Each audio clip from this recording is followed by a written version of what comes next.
warahmatullahi wabarakatuh. Ya, hari ini kita masuk ke anatomi sistem saraf ya. Di dalam anatomi sistem saraf ini bagian yang akan kita lihat itu diantaranya adalah ya overview-nya adalah bagaimana sistem saraf dibentuk oleh jaringan saraf ya. Itu yang pertama, bagaimana jaringan saraf itu dibentuk oleh jaringan saraf ya. Yang pertama. Kemudian nanti karena saraf juga dibentuk dari sel, maka nanti akan kita lihat bagaimana sel pembentuk jaringan saraf itu. Ya, jadi di sel-sel ini nanti yang saudara akan banyak saya minta menggambarkan ya, dan gambar ini nanti saudara kumpulkan di sebelum UTS kita nanti. Jadi kita UTS rencananya setelah Lebaran ya, setelah UTS nanti ini saudara kumpulkan ya. Jadi sel pembentuk jaringan saraf itu ya secara anatomi dia terdiri dari sel saraf itu sendiri yang kita kenal dengan istilah neuron ya. Jadi neurologi keilmuan tentang saraf itu diambil dari kata-kata saraf itu sendiri ya yang secara Latin bernama neuron. Apa sel saraf itu? Sel saraf itu adalah menghantarkan dan memproses informasi. Nah, jadi kalau dikatakan ini adalah bagian utama di dalam tubuh kita, memang iya ya, karena memang dia pertama sekali menghantarkan atau memproses informasi yang kita mulai dari adanya stimulus-stimulus ya. Ketika ada stimulus, nanti dia akan menjalankan fungsi sistem saraf seperti mengingat, ya, berpikir, mengontrol semua aktivitas tubuh. Nah, itu yang mempunyai pemegang peranan utama itu adalah sel saraf atau neuron ini ya. Jadi bagaimana kita mengingat ya, bagaimana kita berpikir ya, kemudian mengontrol semua aktivitas tubuh, bahkan ya hipotalamus yang ada di dalam tubuh kita juga dipengaruhi, dikontrol oleh yang dinamakan dengan sistem neuron ini atau sistem saraf ini ya. Ini yang pertama ya. Jadi ketika kita membahas neurologi dasar, maka tentu neurologi dasar itu cikal bakalnya adalah neuron ya, dan neuron itu fungsi utamanya adalah menghantarkan dan memproses informasi. Informasi itu dari mana? Tentu dari stimulus yang ada. Kalau stimulusnya berasal dari suhu, maka tubuh kita itu bisa merasakan panas dan dingin biasanya ya. Atau kalau seandainya tubuh kita merasakan lapar misalnya, maka hipotalamus juga bisa mentransferkan ke neuron ya apa yang terjadi pada tubuh, misalnya merasakan lapar yang sangat dan lain sebagainya ya. Maka neuron itulah nanti yang akan menghantarkan dan memproses informasi yang diterima oleh tubuh ya, yang berasal tentu dari stimulus yang ada, bisa dari lingkungan ya, dari behavior atau juga dari yang lain ya. Yang kedua, selain sistem saraf itu sendiri atau sel saraf itu sendiri, juga ada sel penunjang ya. Sel penunjang ini yang kita kenal dengan istilahnya adalah neuroglia ya. Neuroglia itu atau sel glia namanya ya. Sel glia atau sel neurologia ini adalah memberi support ya, memberi support ya. Kemudian juga melindungi, merawat dan mempertahankan homeostasis cairan di sekeliling neuron. Jadi sel penunjang yang isinya adalah neuroglia atau sel glia itu adalah memberi support. Ya, memberi support itu artinya dia mendukung kinerja neuron ya. Jadi neuron butuh cairan misalnya, maka sel penunjang ini bekerja untuk memenuhinya ya. Dia mensupport ya, melindungi, merawat ya, dan mempertahankan hemostasis cairan ya. Jadi kesetimbangan cairan di dalam tubuh itu support ya, dirawat dan dipertahankan oleh yang dinamakan dengan sel penunjang atau sel glia ya. Dan dia berada di sel yang dirawat, yang dilindungi itu adalah di sekeliling neuron ya. Jadi di neuron nanti nanti akan saudara gambarkan. Maka nanti sel glia itu berfungsi untuk memberi support ya, melindungi dan merawat ya, serta mempertahankan. Oke ya. Nah, jadi ini overview kita di dalam sistem saraf ya. Sekarang ya, sistem saraf itu dibagi ya, pembagian sistem saraf itu ada yang secara anatomi dan ada secara fungsional ya. Maka kalau di dalam mata kuliah anatomi fisiologi ini dibagi dua ya. Nah, tetap juga di neurologi dasar kita lihat dia menjadi dua bagian utama. Yang pertama secara anatomi, sistem saraf itu adalah sistem saraf pusat ya, sistem saraf pusat yang kita kenal dengan SSP biasanya ya. Kemudian ada sistem saraf tepi. Nah, ini dibagi menjadi dua ya. Di dalam anatomi kita juga belajar ini. Kemudian secara fungsional, secara fungsinya, ya, dia juga dibagi atas yang pertama dengan divisi aferen namanya, ya. Yang pertama A, yang kedua E. Jadi membedakannya ada yang pertama A, yang kedua E. Yang pertama divisinya afferent, yang kedua divisinya efferent ya. Jadi secara fungsi ada dua ini ya. Fungsi afferent dan ada fungsi efferent ya. Nah, itu pembagian sistem saraf secara general ya atau secara umum ya. Jadi ada secara anatomi, SSP dan SST, kemudian secara fungsional ya, secara afferent dan secara efferent. Nah, nanti kita coba melihat ya bagian masing-masing ini kita kupas lebih dalam ya. Oke, saya lanjutkan ya. Kita lihat dulu yang pertama SSP ya atau sistem saraf pusat. Sistem saraf pusat itu terdiri dari otak ya. Kemudian dia juga terdiri dari medula spinalis ya. Jadi otak itu sendiri ya kalau saudara dibongkar ini, kalau kita lihat di labor ada itu, kita bongkar otak kita itu, maka SSP itu terdiri dari otak itu sendiri dan juga terdiri dari medula spinalisnya. Nah, ini bagian-bagian ini nanti yang saya minta saudara menggambarkan ya. Saudara gambarkan ya. Saya tayangkan sebenarnya di dalam slide ini, tetapi kalau saudara lihat aja slide-nya, nanti saya yakin saudara tidak bisa hafal ya.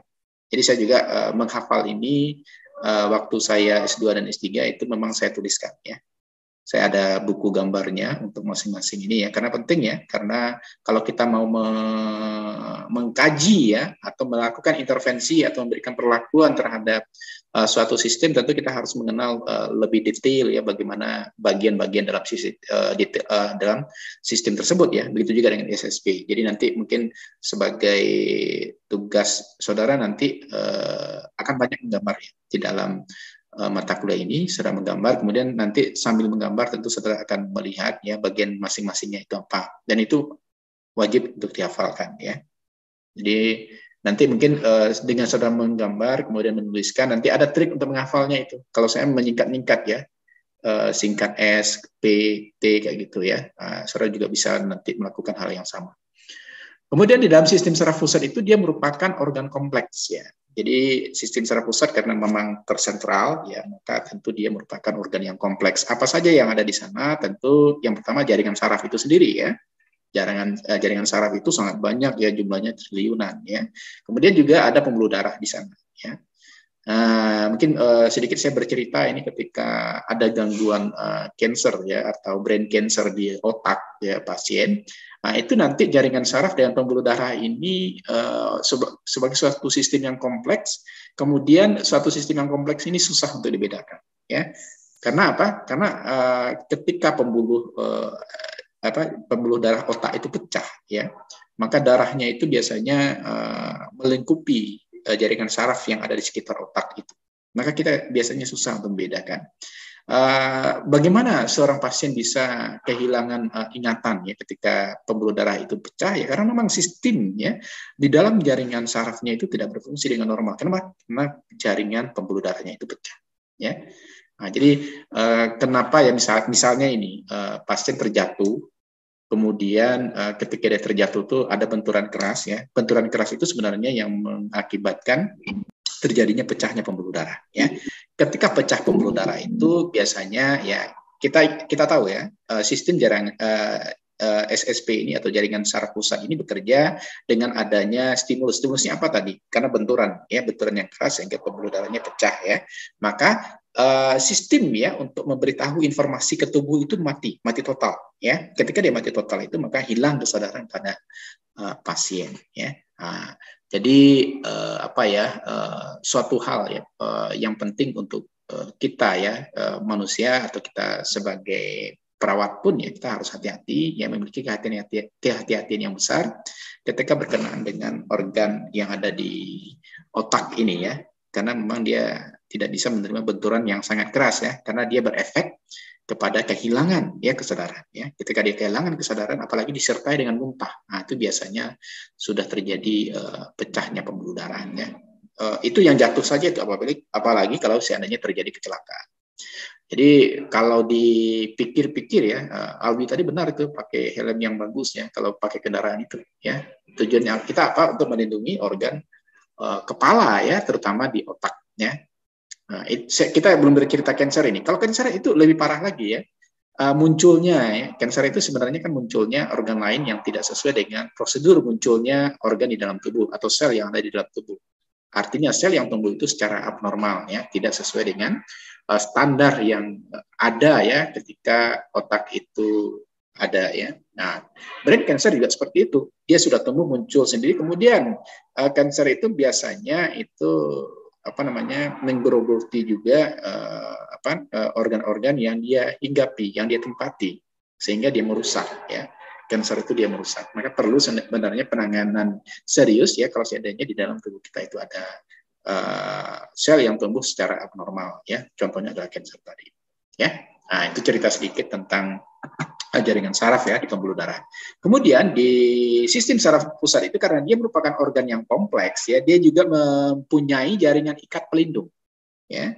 Jaringan ikat pelindung ini fungsinya adalah mempertahankan ya jaringan saraf itu sendiri, kemudian bagaimana pola kerja dari saraf itu sendiri ya, termasuk juga pembuluh-pembuluh darah yang ada yang jumlahnya sangat banyak di sekitaran saraf ya, dan biasanya pembuluh darahnya itu adalah pembuluh darah yang sangat kecil sekali ya, mikro ukurannya ya. Kemudian dia selain jaringan ikat lindung, dia juga pendukungnya sistem yang ada untuk bekerjanya secara baik ya, sistem saraf pusat itu sendiri. Sekarang apa fungsi dari SSP itu? Ya, fungsi sistem saraf pusat itu adalah mengintegrasi. Ya, dia fungsi utamanya adalah mengintegrasi. Jadi dia nyatukan semua informasi yang dimulai dari stimulus kemudian disampaikan ke sistem saraf pusat. Maka dia integrasikan semua informasi itu, kemudian dia memproses informasi itu. Jadi SSP ini fungsi utamanya adalah mengintegrasi, kemudian memproses dan mengkoordinasi data sensorik dengan perintah motorik. Ya. Ingat ya, di dalam saraf kita itu ada yang sistem neuronnya motorik dan ada sensorik ya. Jadi semua sensor misalnya yang berasal dari stimulus yang diterima oleh tubuh, maka diintegrasikan, diproses dan dikoordinasi oleh sistem saraf pusat ini ya, atau SSP ini. Oke ya. Nah, jadi itu sistem saraf pusat ya. Jadi ini tugas pertama saudara ini ya. Saya mohon saudara melukis ya, bukan melukis, menggambar ya, menggambar organisasi sistem dari saraf ini ya, dimulai dari PNS periferal ya. Nah, ini tolong digambarkan ya, bagian ini PNS periferalnya digambarkan. Kemudian yang saudara harus lebih jelaskan itu adalah bagian masing-masing ini ya. Kalau saya kecenderungannya menghafal ini menurut dua tempat ya, kiri dan kanan ya. Saya biasa seperti itu. Kemudian dari kiri ke kanan ini atas ke bawah saya singkatkan. Misalnya ini O. Jadi OOT, AFV ya, kemudian S. Nah, itu. Nanti saudara cari cara menghafal ya, bagian kanan apa, kemudian bagian kiri apa ya. Ini tugas saudara pertama ini. Nah, ini bagian umumnya ya. Tetapi nanti saya lebih cenderung saudara itu menuliskan bagian yang khusus seperti ini ya. Tapi akan lebih baik memang saudara bikin dulu yang umumnya. Ya, ini yang CNS ya, sentralnya, ini yang PNS yang periferal ya. Ini nanti tolong digambarkan di buku gambar saudara. Masing-masingnya bikin ya. Jadi tidak ada tuh punya teman, nggak ada ceritanya ya. Saudara perlu menggambar ini, tujuannya adalah untuk menghafal ya. Jadi nanti saudara gambar, kemudian saudara bikinkan masing-masing. Ada optik, misalnya ada oculomotor, ya, ada trochlear, ya, ada abducens, ya, ada facial, ya, ada vestibulo. Ini saudara tuliskan lagi, kemudian nanti secara otomatis saudara langsung menghafal. Ya. Kemudian juga spinal nervous-nya juga seperti itu. Ya. Jadi ini adalah bagian lebih komplit yang ada di dalam sistem saraf pusat, ya, atau organisasi dari sistem saraf itu sendiri. Ya, nah ini tugas saudara pertama. Jadi nanti saudara akan banyak tugas ini. Slide ini jumlahnya 82 ya, dan di setiap sisi masing-masingnya ini memang ada gambar ya. Nah, itu nanti saudara gambar. Saudara bisa juga nanti kalau seandainya kreatif ya, bikin gambar yang lebih bagus yang menggunakan warna, itu bisa lihat warna yang jelasnya di buku Sabota ya, itu lebih bagus ya. Kalau ini kan warnanya hanya hitam dan putih saja. Oke, paham ya Alwi tugas pertamanya? Oh, Mbak. Paham ya? Oke, saya lanjutkan ya. Yang kedua SST ya, sistem saraf tepi ya, sistem saraf tepi. Sistem saraf tepi ini dia meliputi semua jaringan saraf di luar SSP. Jadi yang tidak masuk ya ke dalam sistem saraf pusat tadi, nah dia masuk ke sistem saraf tepi ya. Sesuai dengan tepi ya, maka dia adalah di bagian tepi organ saraf itu sendiri ya. Fungsinya apa? Dia menerima rangsang. Jadi yang pertama rangsangan itu diterima oleh bukan SSP ya, tetapi diterima dulu oleh SST atau sistem saraf tepi ini ya. Dia menerima rangsangan, kemudian dia menghantarkan informasi sensorik. Nah, jadi rangsangan yang dia terima itu yang menghantarkan ke SSP adalah SST. Ya, dia menghantarkan informasi sensorik dan membawa perintah motorik ke jaringan dan sistem perifer. Jadi kalau saya bagi dua ya, ada SSP, ada SST, maka SST ini berfungsi untuk penghubung ya, atau junction ya. Kalau istilah anatomi adalah junction. Ya, kemudian nanti ya dia membawa perintah motorik ke jaringan dan sistem perifer. Ya, kemudian nanti SST ini dia adalah berkas akson. Ya, dia terdiri dari serat saraf. Ya, serat saraf. Karena dia serat saraf tipis sekali, maka dia membawa informasi sensorik dan perintah motorik. Ya, jadi informasi sensorik yang diterima oleh dari stimulus yang ada itu dibawa oleh SST ini, ya, sistem saraf tepi ini, ya, karena ada berkas akson di sana, ya, karena dia memiliki serat saraf, ya, sehingga dia membawa informasi sensorik dan dia juga mengantarkan perintah motorik, ya, seperti itu. Kemudian sistem saraf tepi ini setiap berkas saraf itu berhubungan dengan pembuluh darah. Nah, jadi SST ini langsung berkoneksi atau berhubungan langsung dengan pembuluh darah dan jaringan ikat.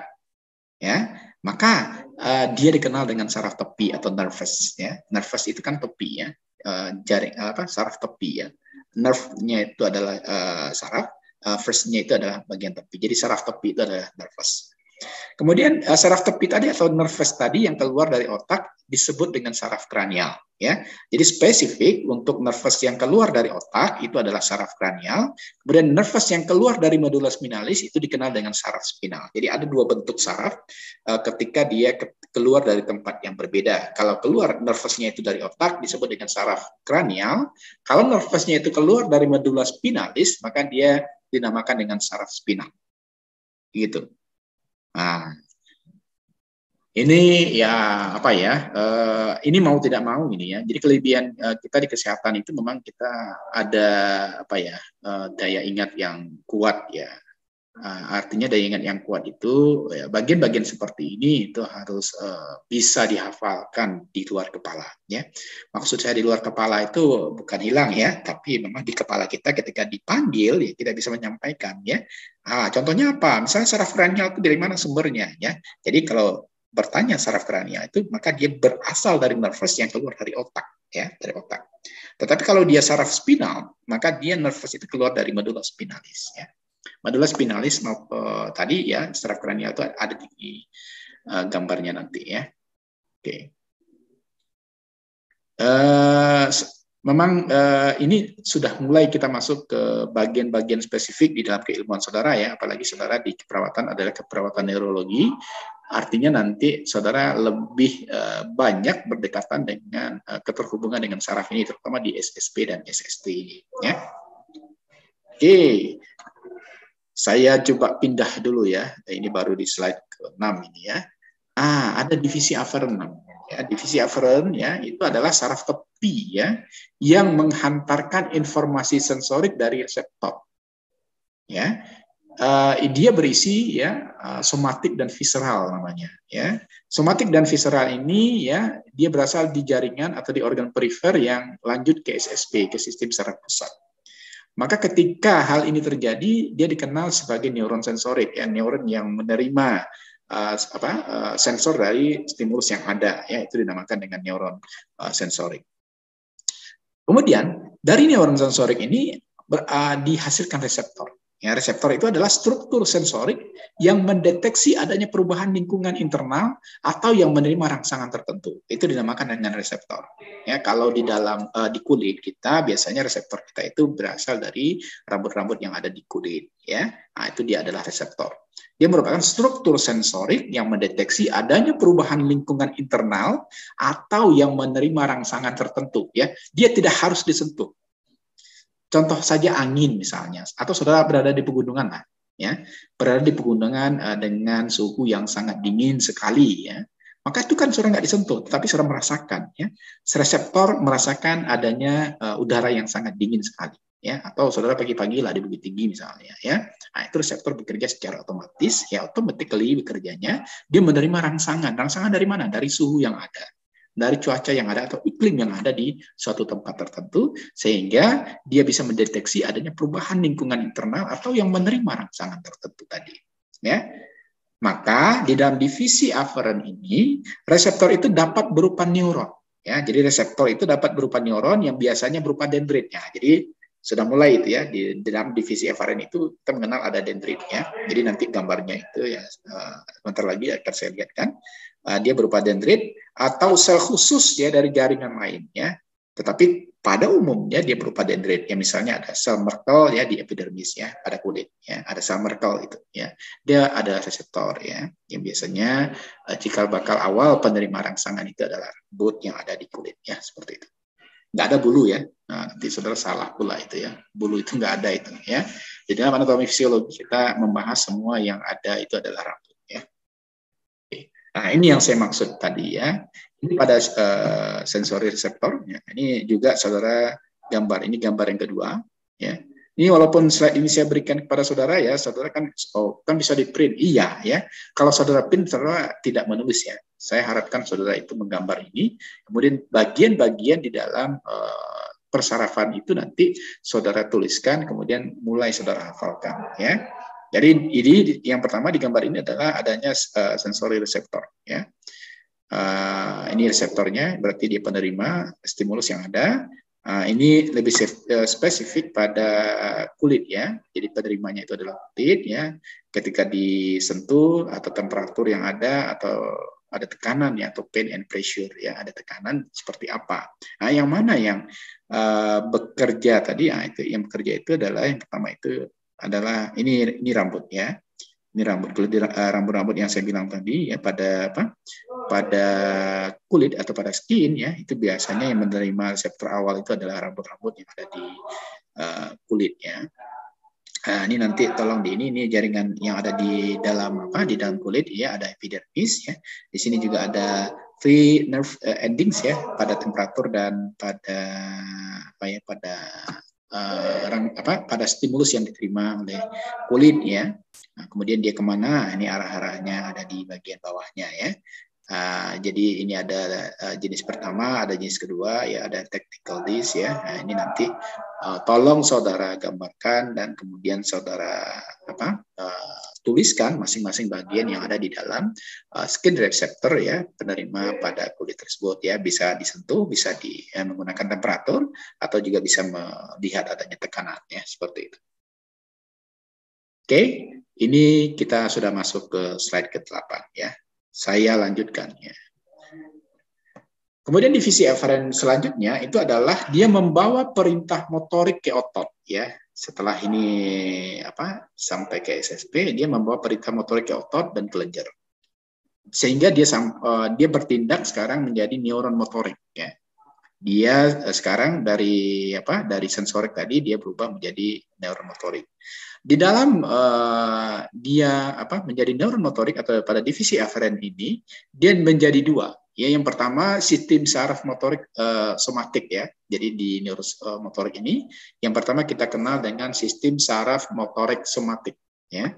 Di sini fungsinya adalah mengontrol kontraksi otot rangka secara volunter ya, secara sadar, dan involunter secara tidak sadar ya, berupa respon yang sederhana dan otomatis atau gerakan kompleks yang di luar kesadaran. Ya, ini saya contohkan seperti ini ya, refleks ya. Misal saudara jalan ini, Ini membuktikan apakah sistem saraf motorik somatik kita itu bekerja dengan optimal atau tidak. Ya, misalnya saudara jalan, kemudian saudara ketika dalam perjalanan itu, saudara temukan ada paku, ya, ada paku yang nongol ke atas, gitu. Ya, kemudian saudara lihat ini, ya, berarti kan ada rangsangan, ya, ada stimulus awal yang diterima oleh mata. Oh, itu ada bahaya. Ya, kalau seandainya ya saraf motorik sematik ini berjalan dengan optimal, maka kaki saudara yang akan melangkah ke paku itu harusnya bisa dihindari. Ya, harusnya bisa dihindari. Ya, ini karena kita nggak ketemu ini, ya, harusnya kalau ketemuan offline ini contoh yang baiknya adalah sadar atau tidak, kuasa atau tidak tubuh kita untuk menghindari bahaya yang ada di depan mata. Ya, itu adalah aplikasi dari sistem saraf motorik somatik ini. Ya, dia bisa mengontrol kontraksi otot rangka secara volunter, ya, secara sadar. Kan sadar kita tuh melihat ada paku. Kalau seandainya kaki saudara bisa saudara hindari dari paku tersebut, maka sistem saraf motorik somatik saudara bekerja dengan sangat baik. Tetapi kalau saudara sudah lihat di depan mata ada paku, saudara tetap jalan dan tetap menginjak paku itu, maka sistem saraf motorik somatik saudara tidak bekerja dengan baik. Ya, contoh yang lain ini yang bawa motor, ya. Saudara bawa motor, ya, mata saudara adalah stimulus awal, ya, untuk melihat ada lubang misalnya, ada lubang di depan. Saudara dengan kecepatan tinggi ini, misal, ya. Kalau saudara dengan kecepatan tinggi, saudara hindari atau tidak lubang tersebut? Alwi, ini yang pakai helm tadi, ya. Hindari, Pak. Hindari, ya, hindari, tetapi artinya cekatan, kan? Kalau seandainya dihindari tetapi membahayakan, itu bahaya juga, ya, karena kecepatannya tinggi ini. Nah, maka di sana fungsi sistem saraf motorik somatik itu bekerja dengan sangat cepat. Gitu. Oh, ini tetap masuk ke dalam lubang atau hindari. Ya, siapa yang menilai itu adalah otak. Ya, seberapa tinggi daya daya telaah otak, nah, itu menandakan, ya, ketepatan kita dalam memilih tindakan mana yang paling benar, ya. Kalau dihindari, kalau seandainya mencelakakan, kan bahaya juga, ya. Atau kalau seandainya hitung-hitungannya dihindari tapi selamat, ya nggak salah, ya. Oke, jadi seperti itu, ya. Jadi artinya, ya, sistem saraf motorik somatik ini dia bekerja secara sadar maupun di luar kesadaran, dan refleks yang muncul, ya, itu adalah sangat tinggi. Contoh ini, saudara duduk, ya, ternyata di samping tangan kiri saudara itu ada obat nyamuk, ya, yang lagi hidup. Gitu. Ini mau naruh tangan ini, kemudian tiba-tiba saudara lihat, oh, ada bahaya. Kalau saudara bisa langsung, ya, menghindari bahaya tersebut, berarti sistem saraf motorik somatik saudara itu bekerja dengan sangat baik. Ya, tetapi sudah dilihat ini, tetap juga, ya, tangannya ke api yang sedang berkobar itu, berarti sistem saraf motorik somatik saudara tidak bekerja dengan sangat baik. Gitu, ya. Nah, ini contohnya. Yang kedua, ya, divisi aferen untuk neuron motorik ini adalah sistem saraf motorik otonom namanya, ya, atau sistem saraf motorik visceral, ya, di mana dia berfungsi untuk mengontrol kontraksi otomatis otot polos, ya, otot jantung dan sekresi kelenjar tanpa disadari. Nah, ini kalau ini disadari dan secara refleks, ya, ini tanpa disadari. Dan dia terdiri dari saraf simpatis dan parasimpatis yang berefek antagonis, ya. Jadi saraf simpatis dan parasimpatisnya itu bekerja secara antagonis, artinya berlawanan, ya. Ya, kalau satu mendukung, satu nolak, seperti itu, ya. Kalau satu iya kan, satu tidak, seperti itu. Jadi kerjanya itu adalah antagonis, ya, saling melawan, ya, saling meniadakan, seperti itu, ya. Nah, gambar untuk ini, ya, ini udah gambar yang ketiga untuk tugas saudara ini seperti ini, ya, pada brainstemnya, ya. Nah, ini adalah sarafnya yang terdiri dari sel, ya, yang ada di terminal aksonnya, ya. Kemudian ini adalah kayaknya jelas, ya. Kalau jelas seperti ini, saya harapkan saudara menggambar kemudian menghafalkan bagian-bagian yang ada di dalam di dalam neuron motorik ini, ya, yang ada pada neuron motorik ini. Ini adalah ada pada cranial nerve, ya, nerves, ya. Oke, ini tugas ketiga saudara untuk menggambarnya. Jadi sangat banyak gambarnya ini nanti. Nah, itu sudah SSP, SST ya, sudah kita lihat. Sekarang kita lihat neuron itu ya. Kajian saudara di dalam neurologi ya, itu adalah neuron ya. Apa itu neuron ya? Neuron itu adalah unit fungsional dasar dari sistem saraf ya. Dia terdiri dari 3 bagian ya. Yang pertama badan sel ya, atau perikarion atau soma ya. Kemudian ada dendrit ya, ketiga akson. Jadi 3 bagian di dalam saraf ini, badan sel, dendrit, kemudian akson ya. Jadi gampangnya badan sel. Tetapi kalau di tentu saudara tidak boleh nyebut badan sel ya. Mungkin sebut soma atau perikarion ya. Jadi perikarion, dendrit, akson. Perikarion, dendrit, akson. Kalau saya ngafal seperti itu ya, saya sering ulang-ulang, nanti saya akan hafal sendiri ya. Jadi badan sel atau perikarion, dendrit, akson ya. Perikarion, dendrit, akson. Seperti itu. Itu adalah 3 bagian di dalam neuron atau saraf ya.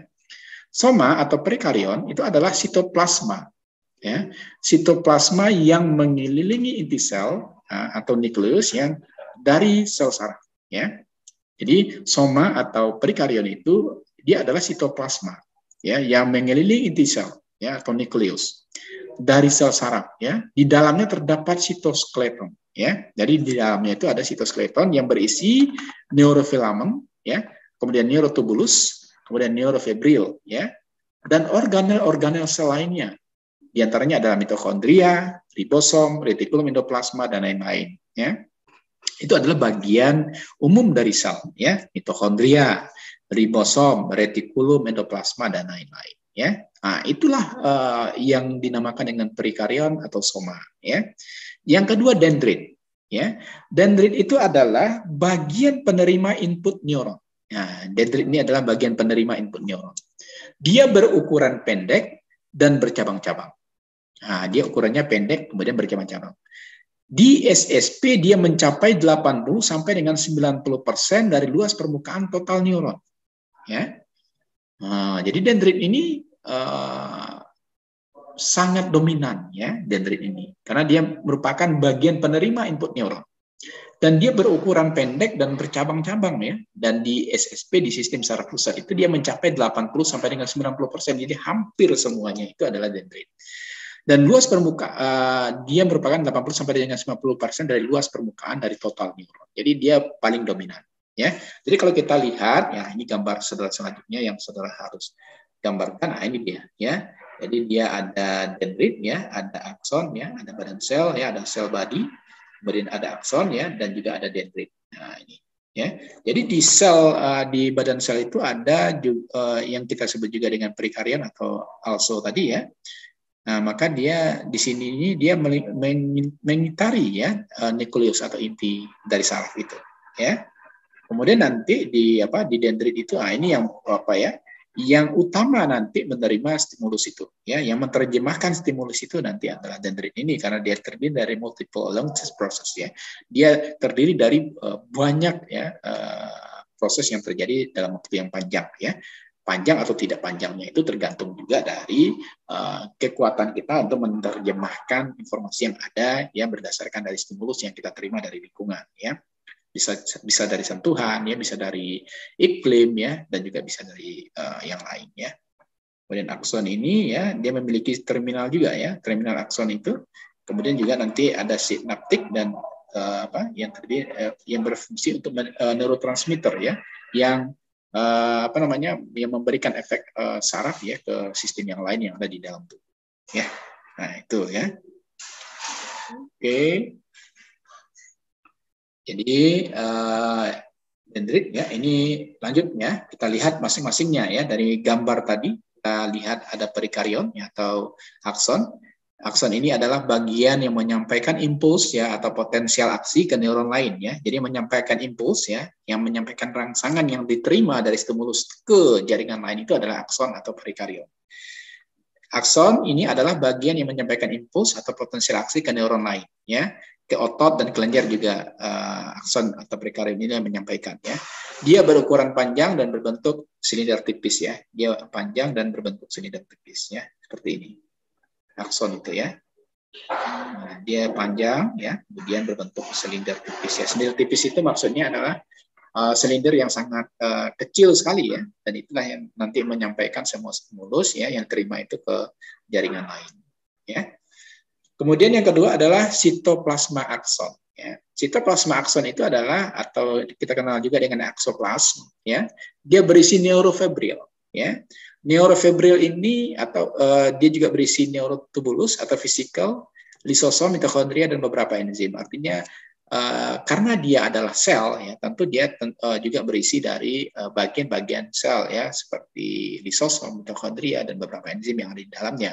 Neurofibril itu adalah bagian saraf yang ada di dalam sitoplasma akson tersebut. Ya. Kemudian ya selanjutnya aksoplasma itu diselimuti oleh aksolema. Ya, dia merupakan bagian dari membran sel.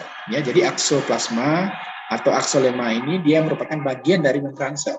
Di dalam sistem saraf pusat, aksolema ini biasanya terpapar cairan interstisial atau ditutupi oleh prosesus neuroglia. Ya. Ya, kalau di SSP ya di sistem saraf pusat, aksolema ini ya dia biasanya adalah berbentuk cairan interstisial ya atau ditutupi oleh prosesus neuroglia. Nah, itu yang aksolema. Oke ya. Kemudian segmen awal akson itu ya yang menebal dekat dengan soma itu dengan akson itu adalah akson hilok namanya ya, akson hilok ya. Ini mungkin tugas saudara yang selanjutnya menggambar ini ya, ini ya. Berarti kita sampai akson saja hari ini. Tugas saudara nanti untuk pertemuan kita, coba hari apa kita lagi Alwi pertemuan kita selain hari ini? Alwi? Coba lihat, dicek jadwalnya ya. Neurologi ini berapa kali pertemuan nih dalam 1 minggu?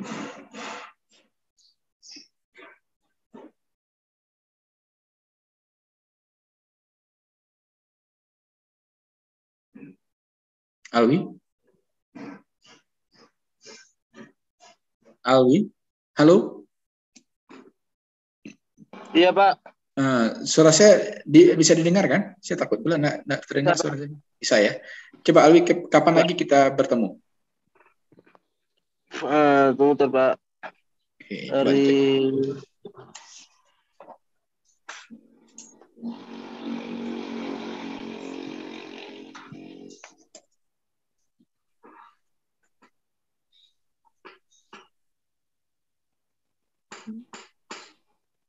ya, kayaknya sampai akson aja dulu ya, karena tugas saudara sudah banyak ini gambarnya.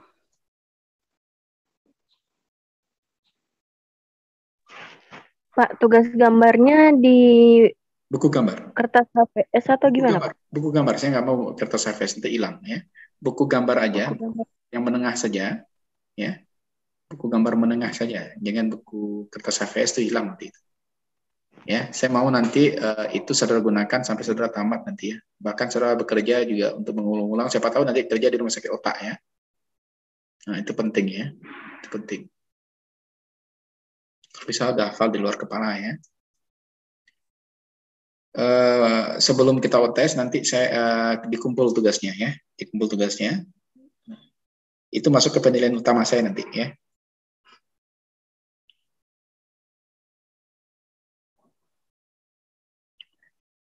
Kalau saudara mau ini ya, mau apa namanya, mau lebih bagus, bisa dicek gambarnya itu di Sobota ya, itu lebih jelas ya. Sobota itu nggak perlu ke perpustakaan saudara sebenarnya, bikin aja di apa di internet itu Sobota, dia muncul sekarang ya. Sekarang kan udah terbuka semua ya, bisa dilihat juga gambarnya ya. Lihat gambar saya, kemudian cek gambar sebenarnya itu di Sobota seperti apa ya. Karena ini kan saya cuplik-cuplik gambarnya ini. Oke, Alwi, Nelly tahu nggak kapan kita kuliah lagi? Karena kalau ini dipaksakan berbahaya juga, berat juga. Kayaknya kalau Gimana? Alwi?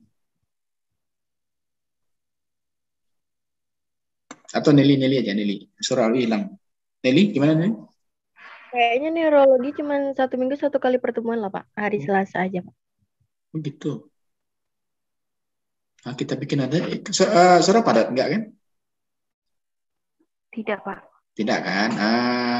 Dalam minggu ini kapan yang bisa kita ketemu lagi? Mungkin Jumat bisa, Pak. Jumat. Kalau Oke. Jumat ya. iya, Pak. Ya, kita ini aja. Kita pagi, siang, sore, malam? Pagi, Pak. Pagi. Tapi besok kami konfirmasi Oke. lagi ya, Pak. Sip. Ya, kita sampai di sini dulu ya, karena kalau ini dipaksakan nanti tugas saudara tambah banyak nih. Ya, karena hampir semua slide ada gambarnya. Ya, kita sampai ke ini dulu, ke aksen kolateral dulu ya. Nah, nanti kita lanjutkan ke yang lain. Oke ya, sampai di sini saya saya stop share dulu. Nanti saya kirimkan apanya di grup ya, yang sudah dibikin Romi. Udah jadi Romi bikin grupnya, Rom? Ya, Pak. Oke. Tinggal masukin dulu lagi, Pak. Saya belum masuk. Nanti sudah belajar ditambahkan semuanya, Pak. Oke, siap. Oke, sampai di sini ya. Assalamualaikum warahmatullahi wabarakatuh. Waalaikumsalam warahmatullahi wabarakatuh.